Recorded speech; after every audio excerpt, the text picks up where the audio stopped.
তো ওর থেকেও একটা আমাদের বুথের আইএসএফ এর 30 টাকা দিয়ে যে ফর্ম ফিল আপ করে সদস্য হয়েছে না, তার বিরুদ্ধেও লড়তে পারবে।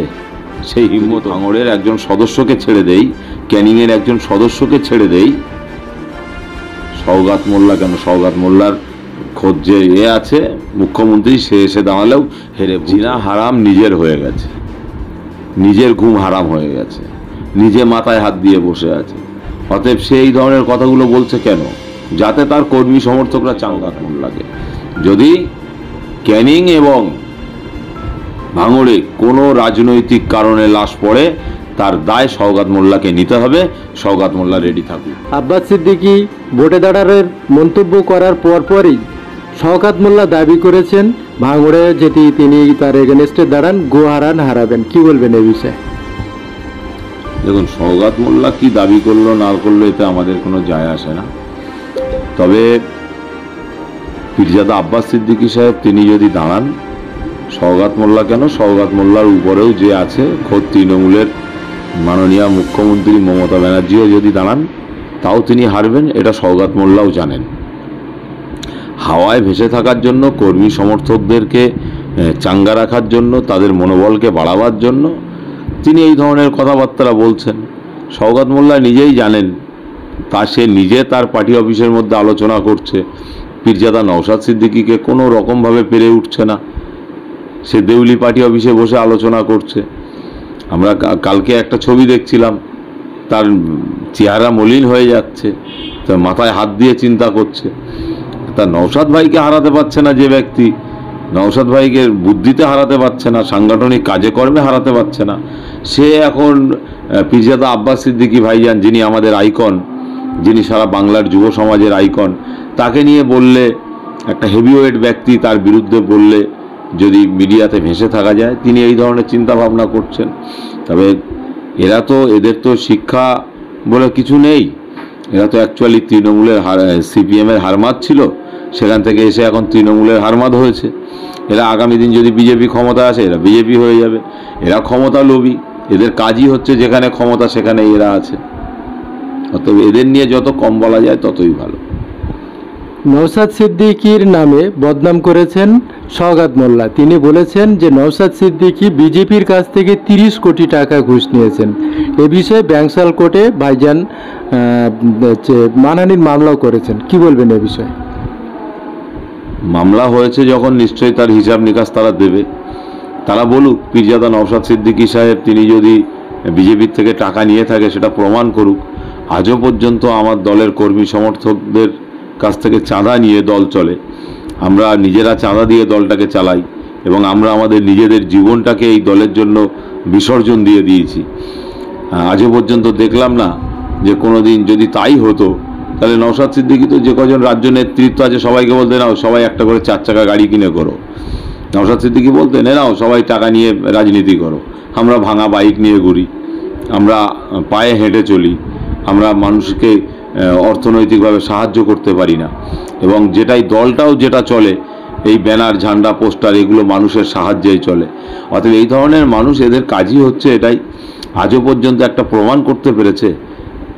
আমি বলবো, জোর গলায় বলছি যে উনি প্রমাণ করুক, কোর্টে দাঁড়িয়ে প্রমাণ করতে হবে তো কত টাকা নিয়েছে, কবে নিয়েছে, কিভাবে নিয়েছে, কোন জায়গায় নিয়েছে, কত টাকার নোটগুলো ছিল, সব প্রমাণ করতে হবে। অতএব এগুলো প্রমাণ করুক। নওশাদ সিদ্দিকী সাহেব তিনি তো পেনের লড়াই লড়েন, তিনি তো আর তার মতো ছাগলের মতো লড়াই করবেন না, তিনি তো তার ওই গাধার মতো কথাবার্তা বলবেন না, তিনি তো একটা সমাজের কীটের থেকেও খারাপ, জঘন্য। এই জন্যই বলছি, এদের নিজেদের হিতাহিত জ্ঞান নেই, এদের মামাসি জ্ঞান নেই, এদের কথাবার্তার কোনো ঠিক নেই। আজকের দেখুন, রাজনীতির ময়দানে এসে পীরজাদা নওশাদ সিদ্দিকী সাহেব তিনি তার সোনার খাট পালঙ্গ ছেড়ে দিয়ে তিনি মানুষের জন্য, গরিবের জন্য, অসহায়ের জন্য কাজ করতে এসছেন। অন্তত যদি সহযোগিতা না করতে পারো, তার সাপোর্ট না করতে পারো, অন্তত চুপ থাকা দরকার ছিল এই ধরনের মানুষগুলোকে। সওগাত মোল্লার হিম্মত আছে, একজন বিধায়ক, তো বিধানসভার মধ্যে দাঁড়িয়ে উনি বলবে ওয়াকফ সম্পত্তির কথা বলতে পারবে? মাদ্রাসায় 10,000 শিক্ষক দেবে বলেছিল মমতা ব্যানার্জি, দেয়নি, বলতে পারবে? উনি ওয়াকফ বোর্ডের যে সম্পত্তির হিসাব কত আছে উনি দিতে পারবে?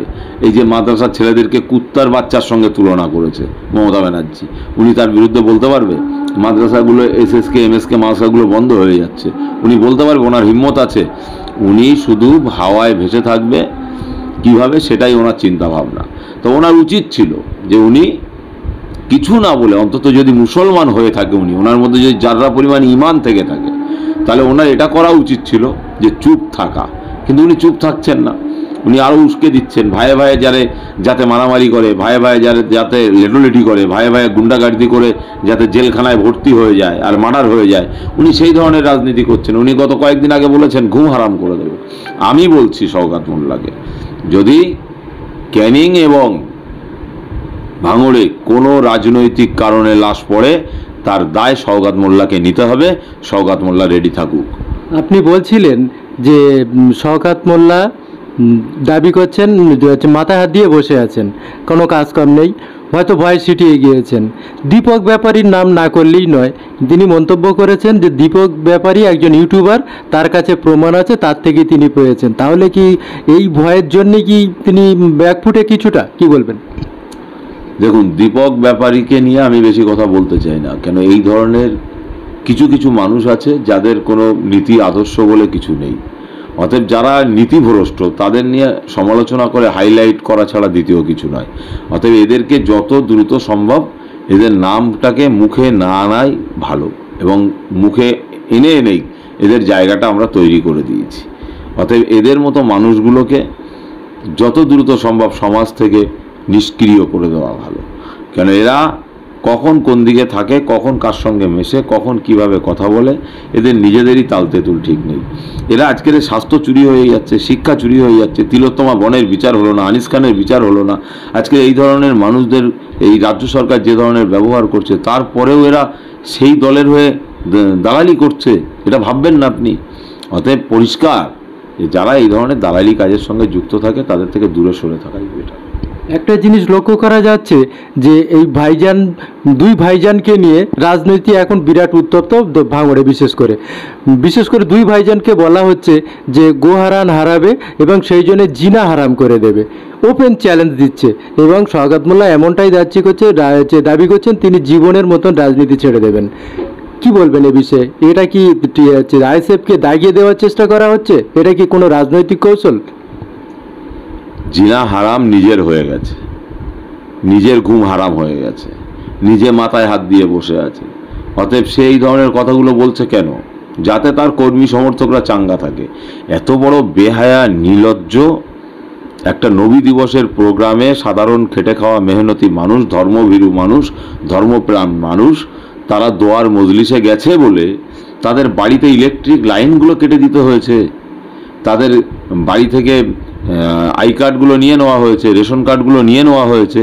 হ্যাঁ, এত জঘন্য মন মানসিকতার মানুষ আমরা দেখেছিলাম 2021 সালে ভোটের পরে। মানুষের ঈদের আগে মানুষের কি ধরনের স্টিম রুলার মানুষের উপরে এরা চালিয়েছিল। আবার নবী দিবসে গেছে বলে তাদের উপরে এই ধরনের স্টিম রুলার চলছে। শওকত মোল্লা যদি বাপের বেটা হবে, যদি এক জন্মের সন্তান হয় ও, তাহলে ও নিজে বলুক গণতান্ত্রিক পদ্ধতিতে ভোট হোক, মানুষ যে যার খুশি ভোট দিক, কে শওকত মোল্লাকে দেবে, কে কাকে দেবে না দেবে, যে যার খুশি সে তার মতো ভোট দিক। একই কথা শওকত মোল্লা বলছে যে বাপের বেটা হলে কাছে আব্বাস সিদ্দিকী ক্যানিংয়ে দাঁড়াক। আমরা কারুর বাড়ির কারেন্টের তার কাটতে যাইনি, আমাদের ছেলেরা সমর্থকরা কাউকে হুমকি দেয়নি, কাউকে ভয় দেখায়নি। আইএসএফ করে বলে কিংবা নবী দিবসে যাবে বলে তার বাড়িতে তার কেটে দেওয়া হবে, আর এটাকে সাধারণ খেটে খাওয়া মেহনতি মানুষ মেনে নেবে? এই সমাজ থেকে মানে এই ধরনের অপকর্ম করে তারা রেহাই পাবে? বলুক না, বলতে পারবে পীরজাদা নওশাদ সিদ্দিকী আইএসএফ এর মিটিংয়ে দাঁড়িয়ে বলে যাকে খুশি তাকে ভোট দিন। শওকত মোল্লা বলতে পারবে যাকে খুশি তাকে ভোট দিন, গণতান্ত্রিক পদ্ধতিতে আপনি আপনার নিজের ভোট নিজে দিন? বলতে পারবে? আজও পর্যন্ত শুনেছেন ওদের মুখে এই ধরনের কথা এসছে কোনো দিন? আমরা বলি যে আপনি আপনার ভোট যেখানে খুশি সেখানে দিন, কিন্তু ওদের এই কথাগুলো বলার হিম্মত নেই, ওরা বলতে পারবে না। ভাঙড়ে সাধারণ মানুষ, সাধারণ ভোটাররা বলছে নওশাদ সিদ্দিকী, আব্বাস সিদ্দিকী দূর কি বাত, আমাদের এখানকার ছোট ছোট নেতা কারিমুলের মতো নেতাদের বিরুদ্ধেও যদি দাঁড়ায় তাহলে গোহারা হারবে। কি বলবেন? দেখুন, কারিমুল তো অনেক বড় কথা বলে দিলেন। কারিমুল ছোট নেতা নয়, এখন আমাদের অনেক বড় নেতা। তো ওর থেকেও একটা আমাদের বুথের আইএসএফের 30 টাকা দিয়ে যে ফর্ম ফিল আপ করে সদস্য হয়েছে না, তার বিরুদ্ধেও লড়তে পারবে, সেই হিম্মত ওর নেই। এটাই আপনাকে বলে রাখলাম, যে শুধু সদস্য পদ সংগ্রহ করেছে, একজন সদস্য।